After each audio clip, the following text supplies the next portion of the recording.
Assalamualaikum warahmatullahi wabarakatuh. Perkenalkan, nama saya Wandela Oktarina, NPM 1821030296, Prodi Hukum Ekonomi Syariah. Di sini saya akan membuat video guna untuk memenuhi tugas UAS mata kuliah pengantar ilmu hukum atau PIH. Langsung pada video kali ini, saya akan membahas tentang konsep dasar pengantar ilmu hukum dan tata hukum Indonesia. Langsung saja yang pertama yaitu mengenai konsep dasar pengantar ilmu hukum. A. Pengertian pengantar ilmu hukum secara etimologi dan terminologi.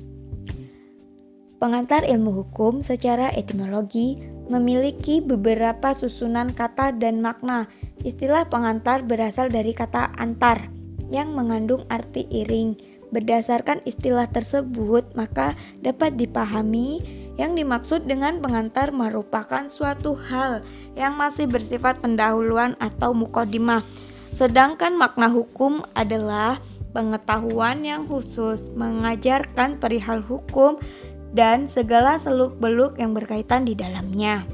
Jadi, dapat dipahami pengantar ilmu hukum merupakan ilmu yang mempelajari hukum secara umum dan memberikan pandangan umum secara ringkas mengenai seluruh ilmu pengetahuan dan mengenai kedudukan ilmu hukum. Adapun beberapa menurut para ahli mengenai pengertian pengantar ilmu hukum. Adapun yang pertama, menurut Hartono Hadi Suprapto, mengatakan bahwa pengantar tata hukum Indonesia sebenarnya dipergunakan untuk mengantarkan setiap orang yang ingin mempelajari aturan-aturan yang sedang berlaku di Indonesia. Berlaku berarti yang memberikan akibat hukum bagi peristiwa perbuatan-perbuatan di dalam masyarakat ini. Yang kedua, menurut R. Abdul Jamil, mengatakan bahwa tata hukum berasal dari bahasa Belanda atau rechtsorde, adalah susunan hukum yang artinya memberikan tempat yang sebenarnya. Yang ketiga yaitu Sudiman Kartohadi Projo, yang dimaksud dengan tata hukum Indonesia adalah hukum yang sekarang berlaku di Indonesia. Berlaku berarti yang memberikan akibat hukum kepada peristiwa dalam pergaulan hidup. Selanjutnya B. Ruang lingkup pengantar ilmu hukum. Secara spesifik, ruang lingkup pengantar ilmu hukum meliputi 1. Hukum sebagai norma atau kaidah hukum. 2. Hukum sebagai gejala perilaku di masyarakat hukum. Ketiga, hukum sebagai ilmu pengetahuan ilmu hukum. Adapun ilmu pengetahuan ilmu hukum terbagi menjadi 2 pengertian. Yang pertama, A. Ilmu hukum dalam arti luas. B. Ilmu hukum dalam arti sempit. Selanjutnya C. Objek kajian ilmu hukum. Objek ilmu hukum adalah hukum. Hukum merupakan norma sosial yang syarat akan nilai. Ilmu hukum memandang hukum dari 2 aspek, yaitu 1. Sebagai aturan sosial, yang kedua sebagai sistem nilai. Dan yang selanjutnya D. Hubungan pengantar ilmu hukum atau PIH dan pengantar ilmu hukum Indonesia atau PHI. Mempelajari pengantar ilmu hukum dapat memperoleh pandangan umum yang lengkap mengenai hukum, sebab pengantar ilmu hukum memberikan suatu deskripsi singkat dan lengkap dari pengertian, teori, dan segala aspek yang relevan mengenai hukum. Antara mata kuliah PHI dan PIH memiliki kesamaan, yakni kedua objeknya tentang hukum. Di samping itu, kedua mata kuliah ini merupakan mata kuliah dasar yang merupakan prasyarat dalam kuliah lanjutan atau menempuh mata kuliah berobjek hukum. PHI dan PIH yakni berprogram wajib studi dalam bidang hukum. Adapun perbedaan yang mendasar dari keduanya adalah 1. PHI pengantar Hukum Indonesia adalah mata kuliah yang mempelajari hukum positif yang berlaku di Indonesia secara khusus. Dan yang kedua, PIH, pengantar ilmu hukum, adalah mata kuliah yang mengantarkan atau memperkenalkan dasar-dasar ajaran hukum umum. Maksudnya adalah dasar-dasar hukum umum ini meliputi konsep-konsep dasar, teori-teori tentang pembentukannya, falsafahnya, dan lain sebagainya. Selanjutnya, tata hukum Indonesia. A. Sejarah tata hukum Indonesia. Melihat kurun waktunya, sejarah tata hukum Indonesia dapat diklasifikasi sesuai dengan kurun waktunya dalam beberapa fase. Fase yang pertama yaitu fase prakolonial, dan fase yang kedua yaitu fase kolonial. Dan yang ketiga, fase kemerdekaan. Tentang fase-fase tersebut dapat diuraikan sebagai berikut. Yang A, fase prakolonial. B, fase kolonial. 1. Masa VOC pada tahun 1902 sampai 1799. Yang kedua, pemerintahan Hindia Belanda pada tahun 1800 sampai 1942.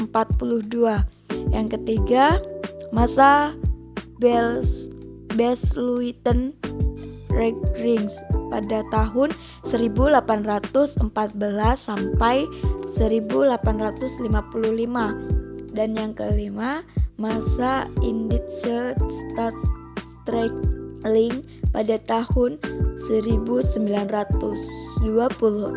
sampai 1942. Dan yang terakhir ataupun yang keenam yaitu masa pemerintahan bala tentara Jepang. C. Masa kemerdekaan. 1. Masa Orde Lama. A. Periode 1945 sampai 1950. B. Periode 1950 sampai 1959. Dan yang C.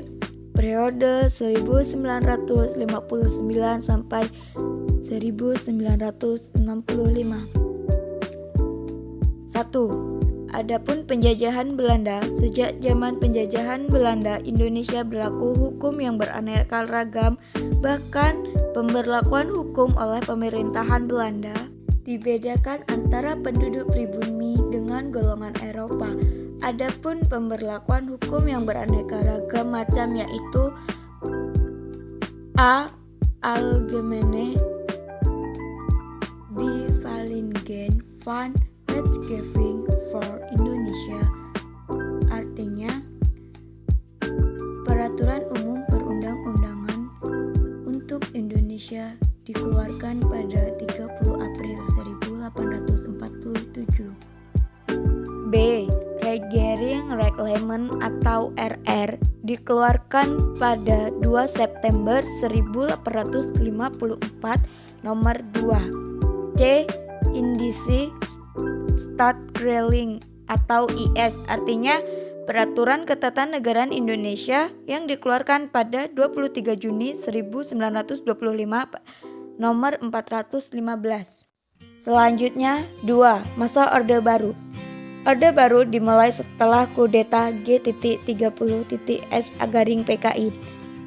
Terjadi pergantian pemerintahan pada Presiden Soekarno ke Presiden Soeharto melalui surat perintah 11 Maret 1966 yang sering disebut dengan Super Semar. Dalam orde ini dirumuskan kebijakan pemerintahan melalui Rencana Pembangunan Jangka Panjang 1 atau RPJP 1 yang dimulai tahun 1969 dengan rangkaian pelaksanaan Rencana Pembangunan 5 tahun atau REPLITA. Kebijakan RPJP 1 ini menitik beratkan pada pembangunan ekonomi. Hal ini dikarenakan pada saat itu sangat buruk dengan inflasi 60%. Karena untuk kelancaran dan stabilitas ekonomi itu, memasyarakatkan adanya stabilitas politik. Pada masa Orde Baru, antara kurun waktu tahun 1993 sampai dengan 1997 terjadi perubahan paradigma politik. Pada saat itu, pembangunan hukum dikeluarkan dari pembangunan bidang politik dan ditempatkan secara tersendiri. Secara formal, GBHN 1993 sampai 1998 terbuka jalan bagi pandangan yang tidak lagi melihat hukum sebagai subsistem dan dari tatanan politik, melainkan tata hukum telah dilihat sebagai subsistem dari sistem nasional. Sasaran pembangunan dalam GBHN sebagaimana yang diatur dalam Ketetapan MPR nomor 2/MPR/1993 disebutkan sesaran pembangunan nasional dibagi ke dalam 7 bidang, yaitu A. Bidang ekonomi. Pada masa ini timbul semangat anak komponen bangsa untuk menuntut reformasi politik di dalam sistem ketatanegaraan Indonesia untuk perbaikan dalam kehidupan bernegara. Semangat ini muncul dalam suatu gerakan yang dipelopori oleh mahasiswa yang menginginkan menuntut agar kehidupan berbangsa dan bernegara dilakukan dengan lebih demokratis. Dari pergerakan ini, maka dilakukan perubahan UUD 1945 oleh MPR melalui amandemen yang dilakukan selama 4 kali. Dengan perubahan ini, semula UUD 1945 terdiri dari 16 bab dan 37 pasal, dan setelah amandemen ini maka UUD 1945 berubah menjadi bentuk 20. B. Pembidangan ilmu hukum. Hukum terdiri atas bermacam-macam jenis dan bidang. Untuk mempermudah pemahaman dan mengetahui tentang macam-macam hukum, berikut beberapa penggolongan hukum. 1. Hukum menurut bentuknya. A. Hukum tertulis adalah hukum yang dicantumkan dalam berbagai peraturan perundangan. Hukum tertulis dapat merupakan hukum tertulis yang dikodifikasikan dan hukum tertulis yang tidak dikodifikasikan. Contoh, hukum pidana dituliskan pada KUHP pidana, hukum perdata dicantumkan pada KUHP perdata, atau hukum pemilu dicantumkan dalam Undang-Undang Pemilu. B. Hukum tidak tertulis adalah hukum yang masih hidup dalam keyakinan masyarakat tetapi tidak tertulis. Hukum tidak tertulis juga disebut hukum kebiasaan. Hukum tidak tertulis ditaati seperti halnya suatu peraturan perundangan. Hukum tidak tertulis lebih bersifat melekat pada kepercayaan yang selalu ditaati oleh keyakinan masyarakat maupun komunitas tertentu. Contohnya, hukum adat dalam berbagai masyarakat adat di Indonesia. 2. Hukum menurut tempat berlakunya. Menurut hukum nasional adalah hukum yang berlaku dalam suatu negara. Jadi, hukum yang berlaku di suatu negara ini lebih bersifat mengikat pada warga yang bertempat tinggal di negara tersebut. Wajib hukumnya menaati peraturan yang telah diterapkan pemerintahan tersebut tanpa tiada kecualinya. B. Hukum internasional adalah hukum yang mengatur hubungan hukum dalam masyarakat internasional. Hukum ini mengikat bukan pada individu, melainkan lebih mengikat pada suatu negara karena cakupannya adalah dunia internasional. C. Hukum asing adalah hukum yang berlaku di negara lain. Dan yang terakhir D. Hukum lokal adalah hukum yang berlaku di suatu daerah atau wilayah tertentu. 3. Hukum menurut sumbernya. A. Undang-undang adalah hukum yang tercantum dalam peraturan perundangan. Yang B. Hukum kebiasaan adalah hukum yang terletak dalam peraturan kebiasaan. C. Hukum traktat adalah hukum yang diterapkan oleh negara-negara di dalam suatu perjanjian antar negara. D. Hukum jurisprudensi adalah hukum yang terbentuk karena keputusan hakim. 4. Hukum menurut waktu berlakunya. Yang A. Hukum positif atau ius constitutum adalah hukum yang berlaku sekarang bagi suatu masyarakat tertentu dalam suatu daerah tertentu. B. Ius constituendum adalah hukum yang diharapkan berlaku pada waktu yang akan datang. C. Hukum asasi adalah hukum yang berlaku di mana-mana dalam segala waktu dan untuk segala bangsa di Indonesia. Hukum ini tidak mengenal batas waktu melainkan berlaku untuk selama-lamanya atau abadi terhadap siapapun di seluruh tempat. 5. Hukum menurut isinya. Menurut isinya, hukum dapat dikelompokkan sebagai berikut. A. Hukum privat atau hukum sipil adalah kumpulan hukum yang mengatur hubungan-hubungan antar orang dengan menitik beratkan kepada kepentingan perorangan. Hukum privat juga disebut hukum sipil atau perdata. B. Hukum publik adalah kumpulan hukum yang mengatur hubungan-hubungan antar negara dengan alat perlengkapannya atau antara negara dengan perorangan. Hukum publik bertujuan untuk melindungi kepentingan umum. 6. Hukum menurut wujudnya dibagi menjadi dua. Yang pertama, hukum objektif. Ada hukum dalam suatu negara yang berlaku umum dan tidak mengenai orang atau golongan tertentu. Hukum ini untuk menyatakan peraturan yang mengatur antar dua orang atau lebih. B. Hukum subjektif adalah peraturan hukum yang timbul dari hukum objektif yang merupakan hukum yang dihubungkan dengan seseorang yang tertentu dan berlaku bagi orang-orang tertentu, dengan demikian menjadi hak dan kewajiban. 7. Hukum menurut sifatnya. Menurut sifatnya, hukum dapat digolongkan sebagai berikut. Yang pertama, A.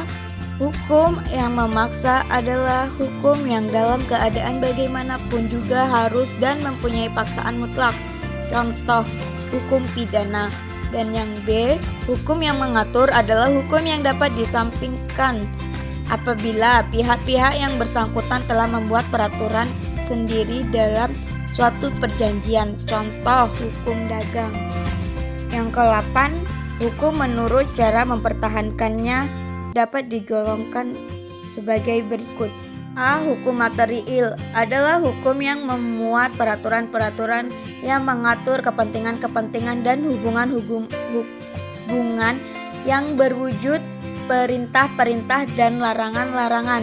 Contoh, hukum pidana, hukum perdata, dan hukum dagang. B. Hukum formal adalah hukum yang memuat peraturan-peraturan yang mengatur cara-cara melaksanakan dan mempertahankan hukum material atau suatu peraturan yang mengatur cara mengajukan suatu perkara ke muka pengadilan dan bagaimana cara hakim memberi putusan. Hukum formal disebut hukum acara. Contoh, hukum acara pidana dan hukum acara perdata. Dan yang ke-9, hukum menurut sumbernya. Menurut sumbernya dapat digolongkan sebagai berikut. A. Hukum undang-undang, yakni hukum yang tercantum dalam peraturan perundang-undangan. B. Hukum kebiasaan atau adat, yakni hukum yang ada di dalam peraturan-peraturan adat. C. Hukum jurisprudensi, yakni hukum yang terbentuk karena keputusan hakim di masa yang lampau dalam perkara yang sama. D.